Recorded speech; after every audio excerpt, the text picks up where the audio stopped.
Darjeeling, the queen of hills. West বেঙ্গলের সবচেয়ে সুন্দর জায়গা এই দার্জিলিং। ভ্রমণ পিপাসু প্রত্যেক মানুষের কাছে এই দার্জিলিং হলো ভালোবাসা ও আবেগ। ৬,৭০০ ফিট উচ্চতায় অবস্থিত এই দার্জিলিং পূর্ব হিমালয়ে অবস্থিত, যেখানে পাইন গাছের আড়ালে লুকোচুরি খেলতে থাকে মেঘগুলো। যেখান থেকে তোমরা দেখতে পাবে মাথা উঁচু করে দাঁড়িয়ে থাকা কাঞ্চনজঙ্ঘা। যেখানে রয়েছে ওয়েস্ট বেঙ্গলের সবচেয়ে উচ্চতম রেলওয়ে স্টেশন ঘুম স্টেশন, যার উচ্চতা হল ৭,৪০৭ ফিট, যা 1999-এ ওয়ার্ল্ড হেরিটেজ সাইট হিসেবে স্বীকৃতি পেয়েছে।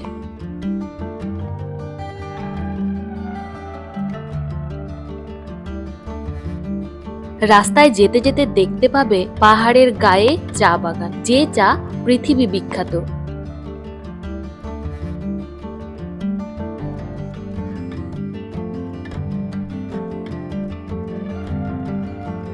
তাহলে চলো তোমাদেরকে নিয়ে যাই মেঘেদের রাজ্যে, আর তার সাথে শেয়ার করব আমাদের দার্জিলিং যাওয়ার গল্প।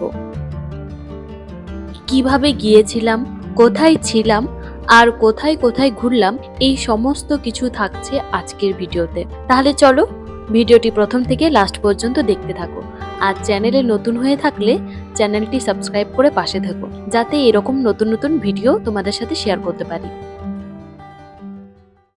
তো এখন বাজে দুপুর 3:30, সবাই রেডি হয়ে গেছি যাওয়ার জন্য।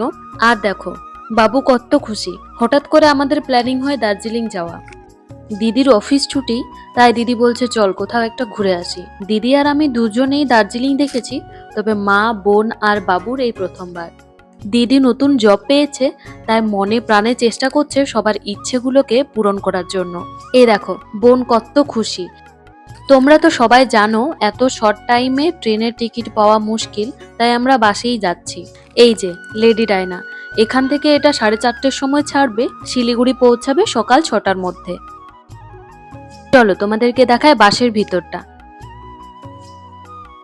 বলো হ্যালো গাইস। হ্যালো গাইস, আমি বাসে যাচ্ছি। আমরা ঘুরতে যাচ্ছি পাহাড়ে। আমি ঘুরতে যাচ্ছি পাহাড়ে। তো প্রথম থেকে ভিডিওটা লাস্ট পর্যন্ত দেখতে থাকলেন। বলো প্রথম থেকে ভিডিওটি লাস্ট পর্যন্ত দেখতে থাকুন।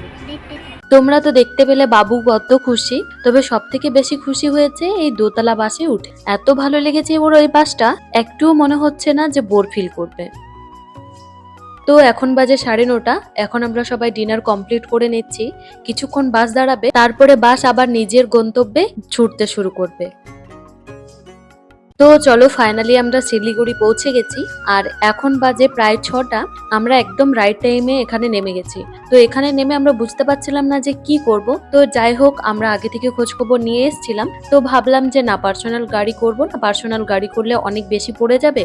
যেহেতু এখান থেকে অনেক স্টেট বাস যায়, তাই আমরা সবাই মিলে ঠিক করলাম না, পার্সোনাল গাড়ি করব না, হয় শেয়ার করে যাব, না হলে এই স্টেট বাসগুলোতে যাব। তবে আমাদের একটা ভালো সুবিধা হয়েছে যে আমাদের লাগেজ খুব একটা বেশি নেই। আমরা ছিলাম 5 জন, আর আমাদের লাগেজ ছিল একটা বড় ট্রলি আর একটা ডাফেল ব্যাগ। তো তার জন্য আমাদেরকে এই সরকারি বাসে অ্যালাউ করলো নিয়ে আসার জন্য। যদি সবার পার্সোনাল ব্যাগ থাকতো, মানে বড় বড় লাগেজ থাকতো, তাহলে কিন্তু এই গভর্নমেন্ট বাসগুলোতে আসা একটু মুশকিল হয়ে যায়, ওরা টিকিট দিতে চায় না, সেক্ষেত্রে পারমিশন নিয়ে উঠতে হয়। তো যাই হোক, আমরা টিকিট কাটলাম বাস স্ট্যান্ড থেকে, আর আমাদের টিকিট পড়েছে পার পার্সন 115 টাকা করে। চলো তোমাদের সাথে কথা বলতে বলতে পাহাড়ের অনেকটা উপরেই আমরা উঠে এসেছি। আমাদের এই বাসের জার্নিটা ভয়ঙ্কর সুন্দর লাগছিল। একদিকে যেমন ভয় ভয় লাগছিল, আর একদিকে বাসটা এত স্মুথে যাচ্ছে, বেশ ভালো লাগছিল।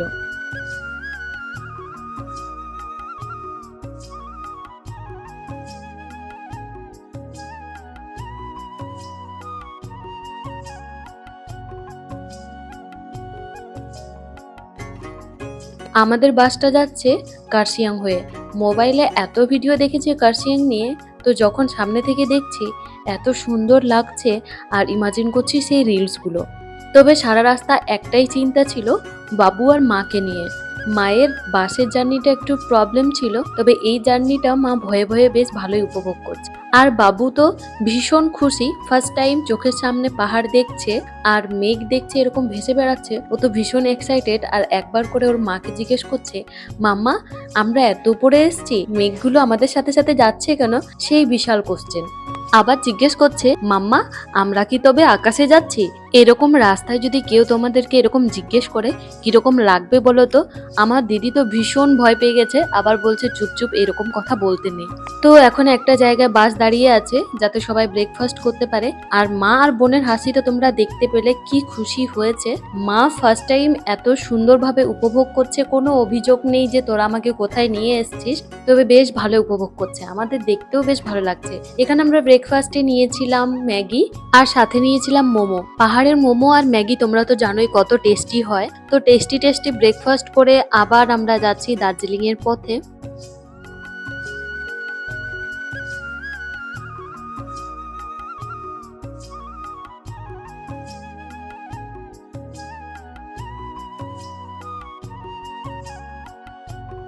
তো দার্জিলিং পৌঁছতে আমাদের আর 1 ঘন্টার মতো সময় লাগবে। আর আমরা আগে থেকেই হোমস্টে বুকিং করে রেখেছি মেল মার্কেট থেকে 1 কিলোমিটার দূরে। তো চলো ফাইনালি পৌঁছে গেছি আমরা হোমস্টেতে। আমাদের লাগেজগুলো রেখে দিয়ে এসেছি, ফ্রেশ হয়ে আমরা এখন খেতে চলে এসেছি। এটা একটা পুলিশ মেস, এখানেই আজকে খাওয়া দাওয়া করবো। তো আমরা খাবার অর্ডার করে ফেলেছি, এটা যেহেতু পুলিশ মেস তাই আগে থেকে অর্ডার না করলে পাওয়া যাবে না। তো এই হলো আজকে আমাদের সিম্পল লাঞ্চ, যেহেতু অনেক দূর জার্নি করে এসেছি তাই সিম্পল লাঞ্চে কমপ্লিট করলাম। তো যাই হোক চলো হোমস্টের দিকে যাই আর হোমস্টে থেকে ভিউ দেখাবো। আমার তো প্রচন্ড শরীর খারাপ, ওইরকম করে এসেছি, তবে ওষুধ খাচ্ছি আবার ঘোরাঘুরি করছি। ঘুরতে পেলে আর কি চাই, তখন মনে হয় শরীরটাকে ইগনোর করে আমার মনটাকে বেশি প্রাধান্য দিই। যাই হোক আমি আর বোন এখন বকবক করতে করতে হোমস্টের দিকে যাচ্ছি। আমাদের যে হোমস্টের ওনার উনি এখন নেই, তার জন্য আমরা হচ্ছে যে ছাদে উঠতে পারবো না। এখন আমি তোমাদেরকে বাইরে থেকে ভিউটা দেখাই, এত অপূর্ব এখান থেকে ভিউ ছিল কি বলবো। ছাদে উঠতে পারলে আরো বেশি খুশি হতাম। এই দেখো আমি একদম রুমে এসে পড়ে শুয়ে পড়েছি, কারণ আমার এত জ্বর, ওষুধ না খেলে আমার কিছুতেই হচ্ছে না। তো যাই হোক ভিডিওটা তাহলে আজকে এখানেই শেষ করছি। ভিডিওটা কেমন লাগলো সবাই কমেন্ট করে জানাবে। দেখা হবে নতুন একটি ব্লগে।